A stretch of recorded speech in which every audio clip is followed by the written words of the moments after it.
तो एग्जैक्टली अभी एसएसबी में क्या होता है, I am not too aware, क्योंकि हमारे तो बहुत पुराने खिलाड़ी हैं तो तो एक स्क्रीनिंग टेस्ट होता है आते ही, और उसमें बेसिक आपकी आईक्यू टेस्ट होती है, और आईक्यू के बाद में निकाल दिया जाता है जो भी मतलब उस रिक्वायरमेंट को मीट नहीं करता है। उसके बाद 3 बेसिक वो होते थे। First is interview. जैसे आप मेरा इंटरव्यू कर रहे हैं वैसे आपका इंटरव्यू बैठ करके आपको इंटरव्यू करता है, और आपसे सवाल जवाब करके आपके बारे में कि 1-to-1 इंटरेक्शन। कैसे कैसे सवाल जवाब होते हैं, मतलब जनरल नॉलेज होती है या कोई पर्टिकुलर कुछ सब्जेक्ट पे ऐसे होता है? या it's a mix of general knowledge और पर्टिकुलर, मतलब आपको तलाशने की कोशिश करता है कि क्या इसमें कुछ भी लीडरशिप वाली क्वालिटीज़ है कि नहीं है। अगर मैं अपना याद दिलाऊँ तो उस समय मेरे जनरल नॉलेज बहुत ही वीक होता था, और बहुत ज़्यादा मुझे पता नहीं था। इस हद तक नहीं पता था मुझे कि इनफैक्ट उससे पहले जब हम बैरक्स में रहते थे तो सारे पढ़ रहे होते हो, I was kind of not that वो कि तूने इसके बारे में पढ़ा उसके बारे में, मुझे लगता था यार क्या क्या है, मुझे तो कुछ नहीं पता। एंड जब मैं इंटरव्यू के लिए भी गया तो एक आध सवाल कुछ पूछा था उन्होंने, मैं नेवी के लिए गया था तो मुझे नहीं पता था। एंड तो उन्होंने पूछा, वहाँ पे एक सबमरीन था, पूछा ये पहचान लेगा तो क्या है मैं कहा ये मैं जानता हूँ सर, ये सबमरीन है so it had come to that. But उसके अलावा कुछ ही गेव मी एन अपॉर्चुनिटी। ऐसा नहीं कि इसको जनरल नॉलेज का नहीं पता है तो इसको आउट कर दो। ही gave me an opportunity, I don't even know कि मैं क्यों पास हुआ। ही गेव मी समथिंग लाइक, आप 2 सवाल जो मुझे याद है कि आप ट्रेन में जा रहे हैं कहीं पे, कोई स्कूल का पिकनिक या फॉर सम रीज़न कहीं स्कूल के एक्सकर्शन में, एंड आपको आग लगते हुए दिखता है कहीं पे, so how will you respond. तो ऐसे सवाल से आपके दिमाग पे वो होता है कि आप प्रायोरिटाइज कर पाते हैं कि नहीं कि उस सिचुएशन के अंदर इंपॉर्टेंट क्या है। या एंड दूसरा क्वेश्चन मेरे को पूछा था कि आपको स्कूल का पिकनिक ऑर्गेनाइज करना है, तो आप how will you go about it, आप कैसे स्कूल का पिकनिक ऑर्गेनाइज करेंगे। सो आपको मे बी आपके माइंड पे वर्कआउट करके स्ट्रक्चर करना कि अगर ये मेरा प्रॉब्लम है तो इसके क्या क्या चीज़ें मेरे को ख्याल रखना चाहिए, क्या क्या चीज़ों के अंदर ध्यान देना चाहिए। सो ये होता है। क्या जवाब दिए थे आपने इनके? Just can't remember anything. अभी तो मैंने बहुत सारे पिकनिक ऑर्गेनाइज किए हैं तो अभी तो आई कैन एक्चुअली नरेट किया हम क्या करते हैं, बट या उस समय मुझे ध्यान दिया। बट आई रिमेंबर बेसिक, अगर कोई भी वो कर रहा है तो यू हैव, आपको उसको ग्रुप्स में बांटना है।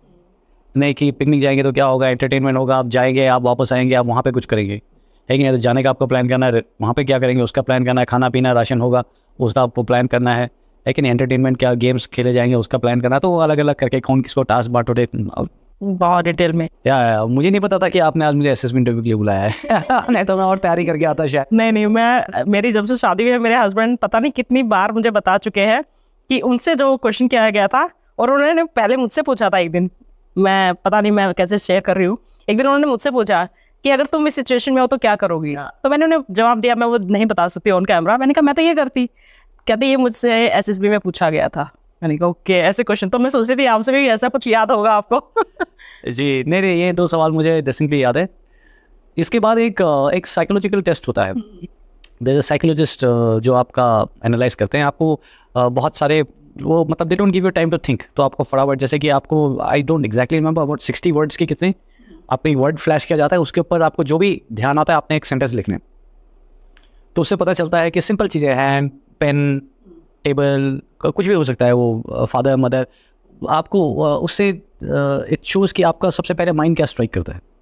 कि ये शब्द देख करके इट कैन स्ट्राइक एनीथिंग, मतलब आपको कुछ भी ध्यान हो सकता है उस पर, बट आपको क्या करता है। तो उसको फिर एनालाइज करते हैं कि आदमी सोचता कैसा है।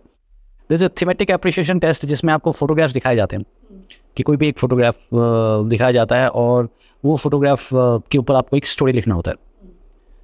सो ये साइकोलॉजिस्ट वाला टेस्ट होता है। इसके अलावा आपका एक ग्रुप टास्क होता है, जो ग्रुप टास्क ऑफिसर होते हैं वो देखते हैं। उसमें क्या होता है कि आप एज ए ग्रुप आपको टास्क दिया जाता है एंड उसको आप कैसे सॉल्व करते हैं, आपकी लीडरशिप स्किल्स है कि नहीं, वो आपके दर्शाया जाता है। इसमें एक बहुत इंटरेस्टिंग मेरे साथ हुआ था, जब मेरे को लगा था कि शायद मैं पक्का सिलेक्ट हो जाऊँगा। ग्रुप टास्क में एक हाफ ग्रुप टास्क होता है, जब अगर ग्रुप लेट से 10-15 का होता है तो उसको ब्रेक करके, ताकि ज़्यादा लोगों को, हमारे से कमज़ोर लोगों को भी मौका मिल जाए।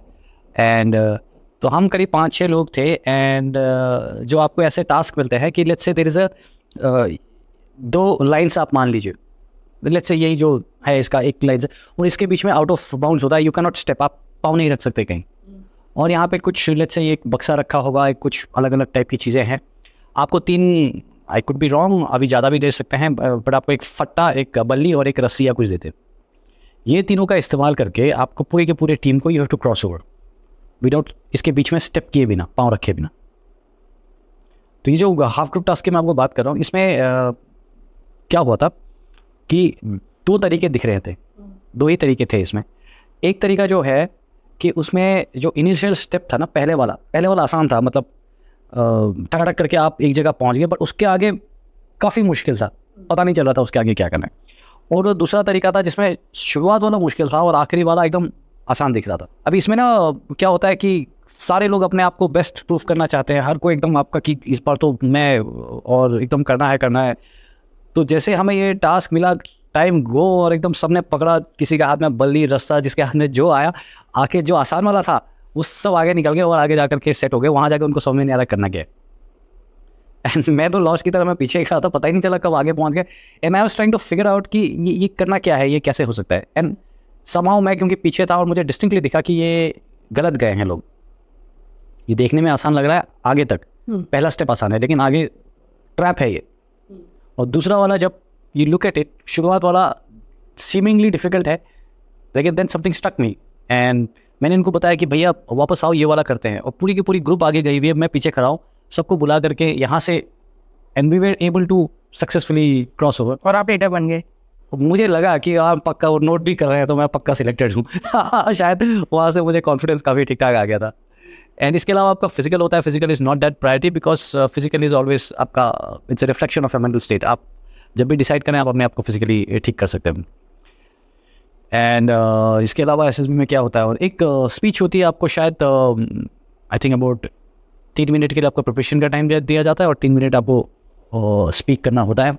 ऑफ आपके जो ग्रुप टास्क वाले हैं, और एक ग्रुप डिस्कशन होता है। ग्रुप डिस्कशन के लिए इट इज़ वेरी इंपॉर्टेंट कि आपकी नॉलेज अच्छी हो, आपकी समझ अच्छी हो, और आप किस हिसाब से बात कर सकते हैं, दैट इज़ वेरी इंपॉर्टेंट। सो या आई वुड से कोई भी अगर एसएसबी आपके व्यूअर्स में से अगर वो करना चाहते हैं तो आई वुड ट्राई एंड सबसे पहले आपका communication skill should be good. आपकी बात चाहे हिंदी हो चाहे इंग्लिश हो, आपको एक्सप्रेस करना ठीक से आना चाहिए। आपकी नॉलेज ठीक ठाक होनी चाहिए, क्योंकि आपकी अगर नॉलेज नहीं है तो आप बोलोगे क्या? बोलते तो बहुत अच्छा है, लेकिन आप बोलोगे क्या? लेकिन स्पेशली इन ग्रुप टास्क और ग्रुप डिस्कशन में अगर आपको ग्रुप के डिस्कशन के बारे में आपकी लॉजिकल सोच नहीं है, आप अगर बोल नहीं पाते हैं, तो nobody is going to listen to you.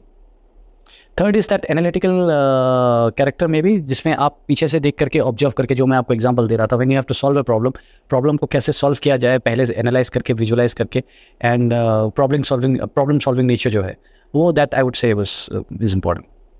अभी जाकर के शायद आपका क्वेश्चन कभी कंप्लीट आंसर हो पाया। और ट्रेनिंग